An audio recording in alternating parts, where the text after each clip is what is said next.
Semester 1 का financial accounting books में से हम सब चैप्टर का वेरी वेरी इंपॉर्टेंट सम का रिवाइज कराने के बारे में आपको इसका पहला क्लास में बताया था। ठीक है, तो उसमें से सबसे पहला chapter dissolution of partnership firm से रिलेटेड चैप्टर हम बता रहे थे।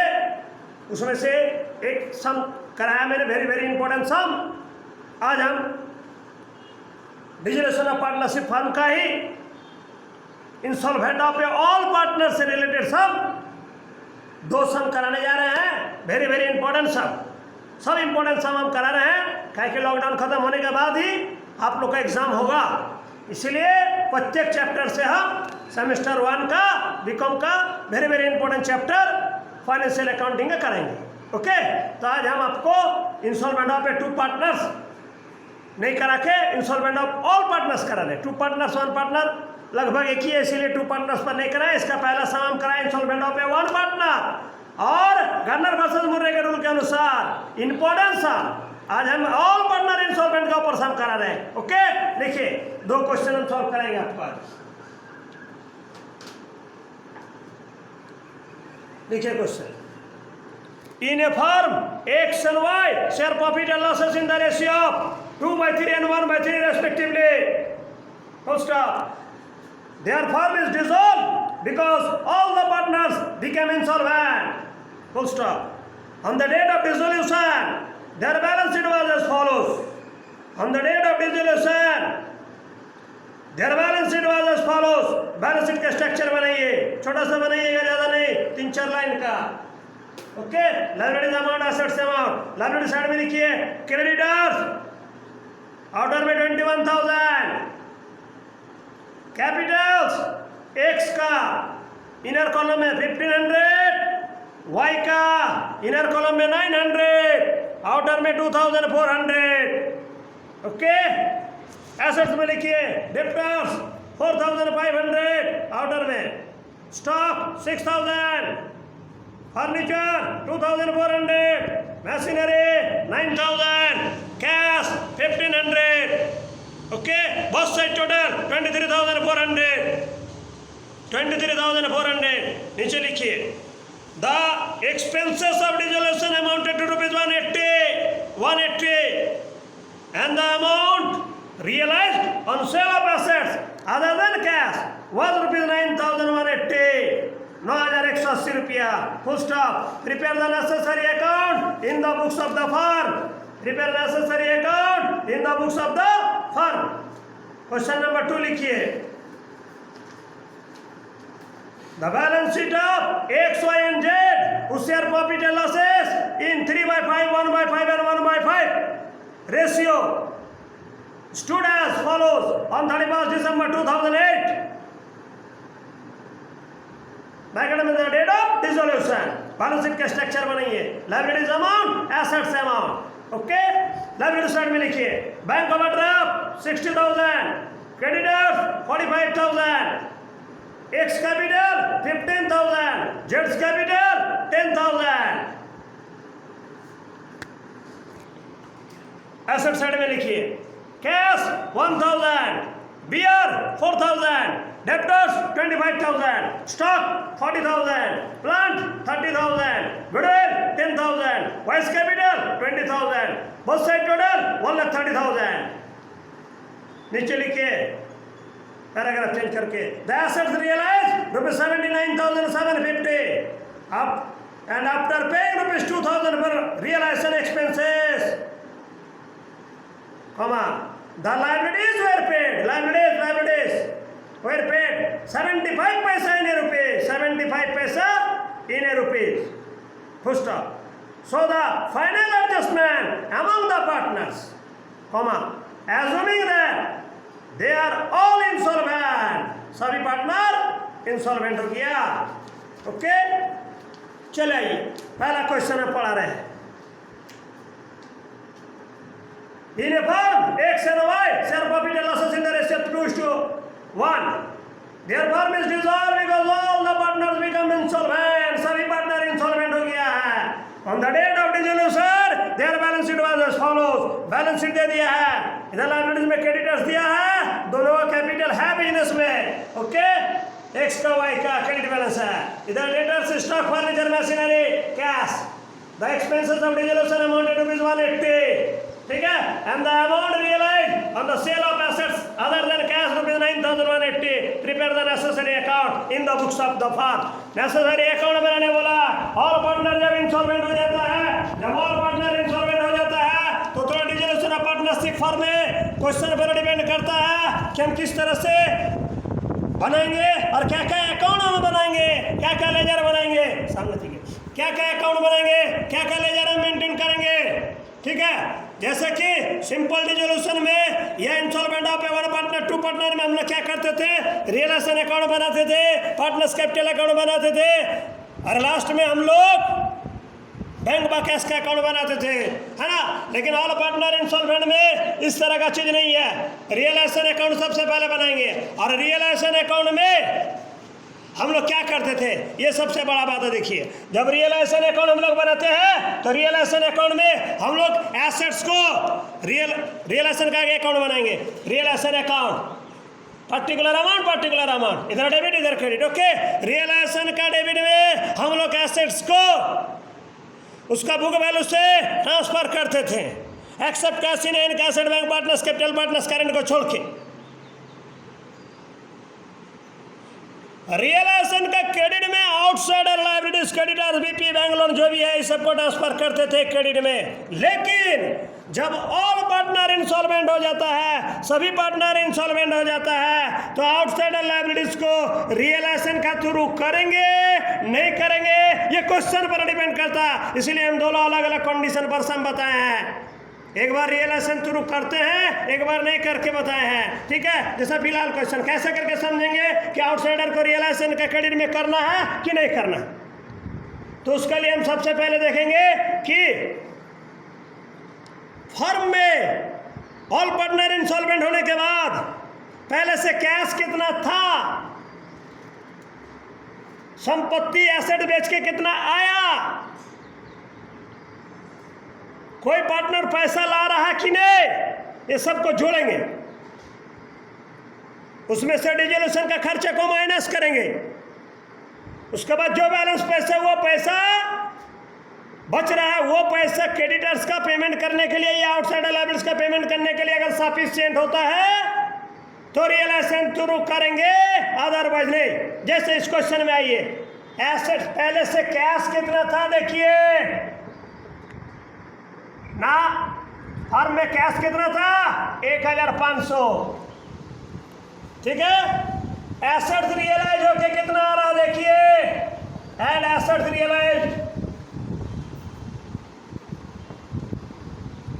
एसेट्स रियलाइज से आ रहा 9,180 रुपया, 10,680 रुपया। ऑल पार्टनर इंसॉल्वेंट होने के बाद भी कोई पार्टनर पैसा लाया, एक भी पैसा, एक सर्वाइव अपना पास से पर्सनली नहीं लाया, अगर लाता तो उसको भी जोड़ते।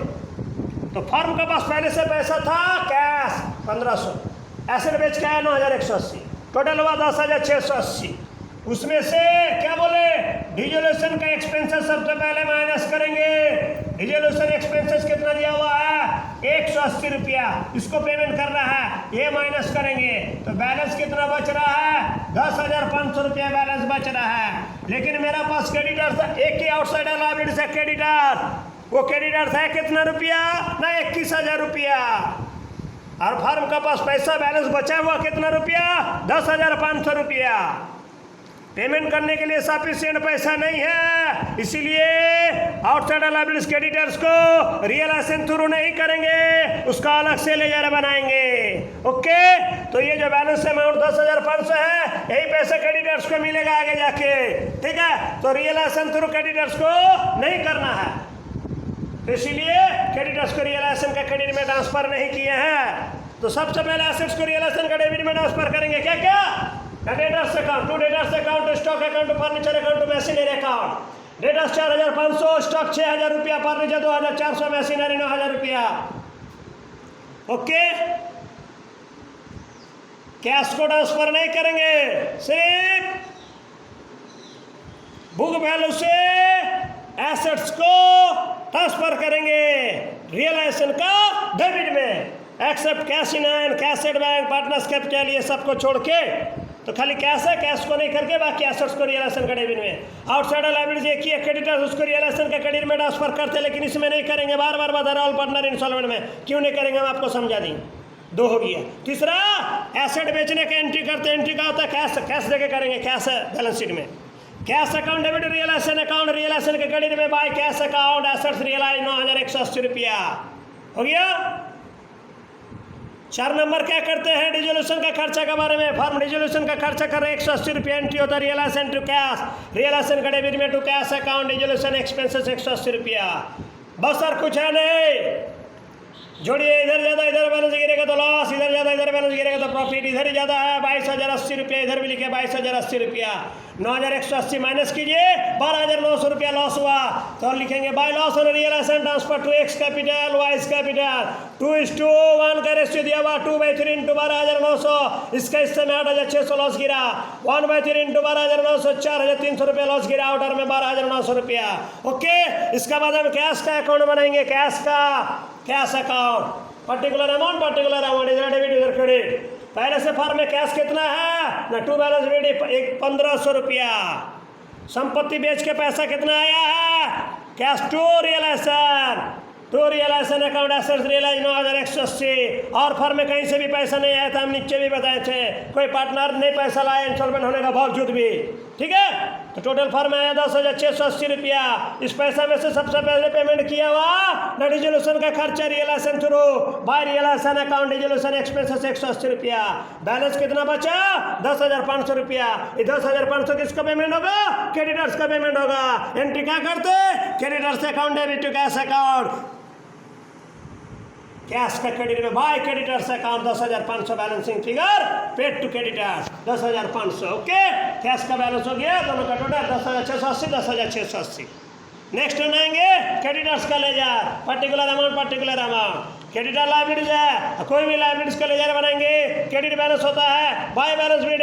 पहले से क्रेडिटर्स कितना है फर्म में 21,000 रुपया। आउटसाइड लायबिलिटीज है, बैलेंस शीट का लायबिलिटीज में देख दिया हुआ। उसको पेमेंट मिल रहा है सिर्फ 10,500 रुपया पेमेंट मिलेगा। क्रेडिटर्स की एंट्री क्या करते, क्रेडिटर्स टू कैश, क्रेडिटर्स का डेबिट में टू कैश अकाउंट 10,500। बाकी पैसा बेचारे का लॉस हुआ, उसको या तो डेफिशिएंसी में ट्रांसफर कीजिए या प्रॉफिट एंड लॉस में ट्रांसफर कीजिए to profit and loss account balance transfer. Bracket में लिख भी दिए डेफिशिएंसी अकाउंट, जो भी लिखिए। डेफिशिएंसी कीजिएगा तो डेफिशिएंसी का लेजर बनाइएगा, प्रॉफिट एंड लॉस कीजिएगा तो प्रॉफिट एंड लॉस का लेजर बनाइएगा। हम प्रॉफिट एंड लॉस चोरी कर रहे हैं, to profit and loss account 10,500। बेचारा क्रेडिटर्स का 10,500 रुपये का लॉस हो गया। अगर क्रेडिटर्स रुपये में कितना पैसा पा रहा है, ये क्वेश्चन अगर आपको पूछता है तो क्रेडिटर्स को मिला 10,500, उसको वो पाता था 21,000 रुपया। उस मतलब एट द रेट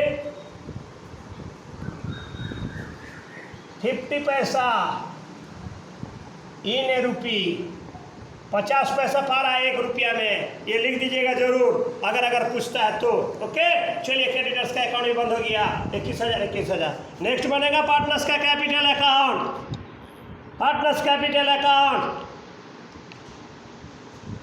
डेबिट, इधर credit, particular X Y. Okay, दोनों का कैपिटल फर्म में है, लायबिलिटी साइड में लिखा हुआ देखिए, इधर लिखेंगे बाय बैलेंस शीट, एक्स का 1,500 वाई का 900 हो गया। कोई पार्टनर पैसा ऐसा नहीं ला रहा है। और रियलाइजेशन का लॉस खाली लोग पार्टनर्स का हिस्से में डिस्ट्रीब्यूशन हुआ है। एंट्री क्या करते हैं, रियलाइजेशन का लॉस का entry X capital account debit Y's capital account debit to realisation account. Realisation का क्रेडिट में लिखे, कैपिटल का डेबिट में लिखेंगे to realisation account loss 8,600 4,300। Okay, balance जो पैसा बचेगा प्रॉफिट एंड लॉस में ट्रांसफर कर दीजिए by profit and loss account balancing figure. इसका हिस्सा में 7,100, इसका हिस्सा में 3,400। दोनों एक को पैसा नहीं लाया है, दोनों का हिस्सा में 7,100 3,400, टोटल कर दिया 8,600 4,300 8,600 4,300 खत्म। अब बनेगा प्रॉफिट एंड लॉस का डिफिशिएंसी का खाता। हम प्रॉफिट एंड लॉस देके बना रहे तो इसीलिए प्रॉफिट एंड लॉस का खाता बनाए, प्रॉफिट एंड लॉस अकाउंट। ये लास्ट में बनाएंगे और ये दोनों का टोटल मिल जाएगा। लेजर क्रॉस होता देखिए, प्रॉफिट एंड लॉस अकाउंट। हाँ देखिए, क्रेडिटर्स का डेबिट में है, प्रॉफिट एंड लॉस का क्रेडिट में होगा बाय क्रेडिटर्स अकाउंट 10,500। दोनों पार्टनर्स कैपिटल का क्रेडिट में है, प्रॉफिट एंड लॉस बाय तो प्रॉफिट एंड लॉस का डेबिट में होगा 2x कैपिटल 7100, 2y कैपिटल 3400, 10500, 10500 दोनों साइड मिल गया। ओके, ये हो गया आपका पहला क्वेश्चन का सॉल्व। अब हम आपको दूसरा क्वेश्चन बताने जा रहे हैं। दूसरा क्वेश्चन थोड़ा सा हटके है मतलब दूसरा क्वेश्चन में आउटसाइडर लायबिलिटीज को हम रियलाइजेशन के थ्रू करते हैं करेंगे। क्यों करेंगे ये भी हम पहले बताए थे, फिर अभी हम आपको बताने जा रहे हैं। क्वेश्चन नंबर 2 का सॉल्व हम करा रहे हैं। ओके, क्वेश्चन नंबर 2 का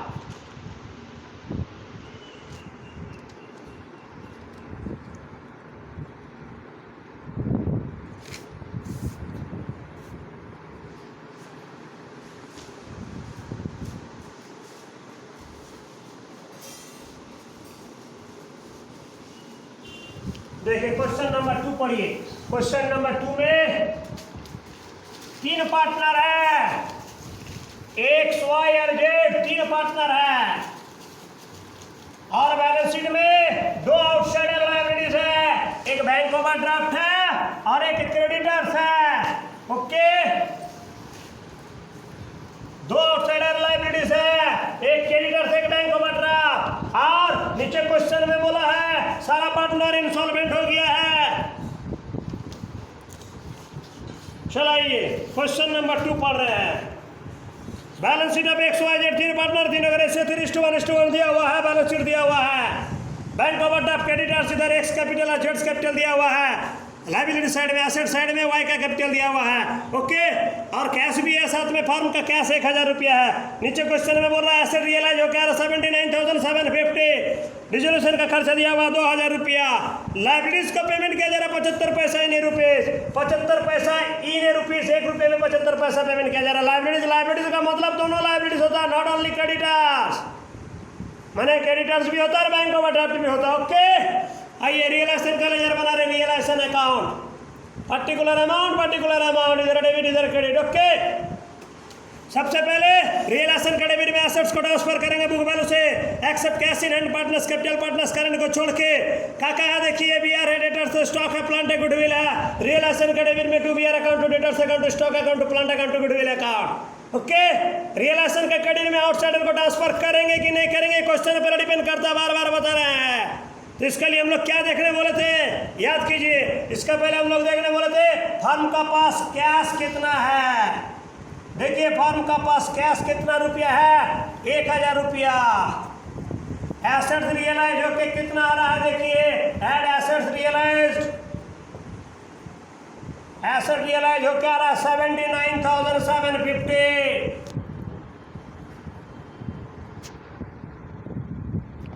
80,750। तीनों पार्टनर में कोई भी एक को पैसा घर से नहीं ला रहा है। ओके, तो 80,750, इसमें से डिजोल्यूशन का खर्चा पेमेंट माइनस करेंगे, बार बार बताए थे। डिजोल्यूशन एक्सपेंसेस कितना है 2000, आपका पास बैलेंस कितना बचा 78,750। ओके, ये बैलेंस बचा है। और क्रेडिटर्स और बैंक ओवरड्राफ्ट 2 आउटसाइडर लायबिलिटीज है। बैंक ओवरड्राफ्ट कितना है आपका 60,000 और क्रेडिटर्स कितना है आपका 45,000। दोनों मिला के 1,05,000 रुपये का लायबिलिटीज है बिजनेस में। ये लायबिलिटीज है, लायबिलिटीज तो 75% पेमेंट हो रहा है। 75% मतलब हो जाता है आपका टोटल मिला के 78,750। आपका पास बचा हुआ कितना 78,750, दोनों का पेमेंट हो रहा 78,750। जो पैसा आपका पेमेंट बचा हुआ है पेमेंट करने के लिए सफिशिएंट है, तो outsider liabilities creditor bank overdraft realisation के थ्रू ही करेंगे, है ना। इसका पहला वाला क्वेश्चन में नहीं किए थे, सफिशिएंट पैसा बचा हुआ नहीं था। इस क्वेश्चन में सफिशिएंट पैसा बचा हुआ है, क्रेडिटर्स का बैंक ओवरड्राफ्ट आउटसाइडर लायबिलिटीज को रियलाइजेशन थ्रू करेंगे। ओके, तो ये रियलाइजेशन थ्रू कर रहे हैं bye bank overdraft bye creditors account 60,000 45,000 रुपया। इसका पहला सम में आउटसाइडर लायबिलिटीज क्रेडिटर्स को रियलाइजेशन थ्रू नहीं किए थे, अभी कर रहे हैं। क्यों कर रहे हैं अभी हम आपको समझा दिए हैं। ओके, पेमेंट करने के लिए लोगों पेमेंट करने के लिए सफिशिएंट पैसा है, इसलिए रियलाइजेशन थ्रू कर रहे हैं by creditor by bank overdraft. हो गया। नेक्स्ट क्या करते, संपत्ति बेच के जो पैसा था उसका एंट्री करते cash account realisation account by cash account assets realise 79,750। हो गया। नेक्स्ट क्या करते हैं, डिजोल्यूशन का खर्चा का पहले realisation to cash account resolution expenses 2000 रुपया। ठीक है, पेमेंट करने के लिए सफिशिएंट है, रियलाइजेशन थ्रू कर रहे हैं आउटसाइडर को, तो realisation to cash account liabilities paid off, ये लाइबिलिटीज मतलब क्रेडिटर्स बैंक ऑफ ऑर्डर दोनों 78,750। देखे ना 75 पैसा रुपया में बोला, 1,05,000 का 75% कितना हो रहा है 78,750। मेरे पास पैसा बचा हुआ भी है ऐसा 78,750, to cash account liabilities paid off 78,750 हो गया। अब आइए इधर जोड़िए, इधर बैलेंस गिर रहा है, लॉस होगा, इधर ज़्यादा है 1,89,750, इधर भी लिखे 1,89,750। लॉस कितना हुआ 5,000, तीनों जोड़ के माइनस कर दीजिए, 5,000 रुपये लॉस। लॉस और realisation transfer tax capital Y's capital जेड्स कैपिटल रेशियो दिए 3:1:1, 3/5 5,000, 3,000, 1/5 5,000, 1,000, 1/5 5,000, 1,000, तीनों का इस समय लॉस गिरा 3,000, 1,000, 1,000, आउटर में 5,000 रुपया। रियलाइजेशन का अकाउंट क्लोज हो गया। नेक्स्ट बनाएंगे कैश का खाता, कैश अकाउंट। ठीक है, पहले से कैश फॉर्म में कितना रुपया है 1,000 रुपया, टू बैलेंस शीट 1,000 रुपया। संपत्ति बेच के कितना पैसा आया है 79,750, to realisation account asset realise 79,750। Total firm के पास पैसा कितना हुआ 80,750। इसमें से आप पैसा पेमेंट किसको कर रहे हैं, दोनों रियलाइजेशन थ्रू कर रहे हैं। एक डिजोल्यूशन का खर्चा कर रहे हैं 2,000 रुपया by realisation account, dissolution expenses 2,000 रुपया। बैलेंस जो बचा है क्रेडिटर्स का और बैंक ऑफ ऑर्डर का पेमेंट करने के लिए सफिशिएंट है by realisation account, realisation through हो रहा है। क्रेडिटर्स और bank of order paid off, वही लायबिलिटीज जो यहाँ लिखे थे, है ना, 78,750। फर्म का पैसा खत्म 80,750, 80,750। तो पार्टनर्स कैपिटल के बीच में एडजस्ट होगा, क्वेश्चन में बोल भी दिया, देखिए याद रखिए, हो गया। इसीलिए पार्टनर्स का कैपिटल का अकाउंट बना है, partners capital account. Particular amount, इधर XYZ, इधर XYZ, इधर डेबिट इधर क्रेडिट। ओके, तीनों का कैपिटल में से 2 जन का कैपिटल लायबिलिटी साइड में है, एक सर जेड का बाय बैलेंस शीट 15,000 10,000 रुपया। वाई का कैपिटल एसेट साइड में है, इसलिए इधर लिखाएगा टू बैलेंस शीट 20,000 रुपया। ओके, रियलाइजेशन से लॉस हुआ है, लॉस इधर लिखाएगा टू रियलाइजेशन अकाउंट, एक लेजर से दूसरा लेजर बनाएगा, क्रॉस होता है। देखिए इधर है, इधर हो जाएगा टू रियलाइजेशन अकाउंट लॉस 3,000, 1,000, 1,000 रुपया। ओके, ये सारा करने के बाद आपस में एक दूसरे के बीच में एडजस्ट होगा, पहले भी हम बताए थे। तो सबसे पहले वाई का भी बनाते हैं, वाई का डेबिट बैलेंस ज़्यादा है, वाई का डेबिट में कितना है देखिए 21,000। हाँ देखिए 21,000 है ना। तो ये जो 21,000 क्रेडिट में कुछ भी नहीं है, तो इसका जो ये डेफिशिएंसी है, ये डेफिशिएंसी को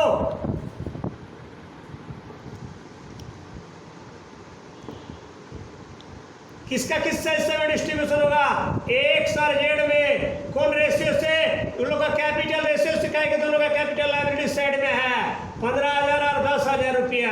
इसका मतलब 3:2 का हिसाब से, तो एक्स का हिस्सा में जाएगा 3/5 इंटू 21,000 12,600 रुपया, और जेड का हिस्सा में जाएगा 2/5 इंटू 21,000 8,400 रुपया, टोटल 21,000 रुपया। और इसका अगर हम एंट्री करेंगे तो एंट्री हो जाएगा एक्स कैपिटल डेबिट, जेड्स कैपिटल डेबिट,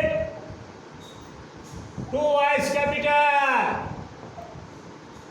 12,600 8,400 21,000। वाई क्रेडिट में है, हर एक क्रेडिट में हाथ रख के डेबिट वाला लिखिए, वाई एक्स कैपिटल वाई जेड्स कैपिटल, वाई का खत्म है 12,600 8,400 हुआ।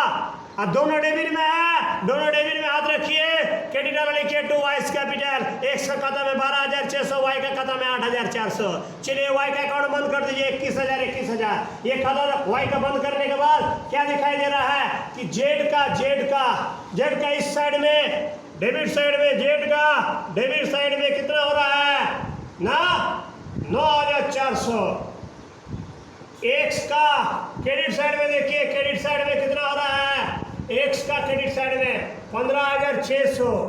इसका मतलब ये जेड का हिस्सा डिस्ट्रीब्यूशन, वाई का शेयर डिस्ट्रीब्यूशन करने के बाद देखा जा रहा है कि जेड पैसा ले जाएगा और एक्स पैसा लाएगा 600 रुपया, 600 का डिफरेंस देखिए, है ना। तो भाई एडजस्ट करना आपस में, कोई ला रहा भी नहीं, कोई ले भी नहीं जा रहा, ऑल पार्टनर इंसॉल्वेंट है।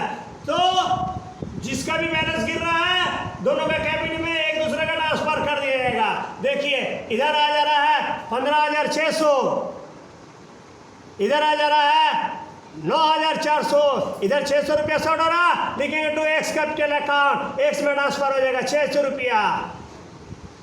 और इधर लिखेंगे जेड्स कैपिटल अकाउंट 600। ओके, तो दोनों साइड 15,600, 15,600, 10,000, 10,000। ठीक है, इसका अगर एंट्री करेंगे, एंट्री हो जाएगा जेड्स capital debit to X capital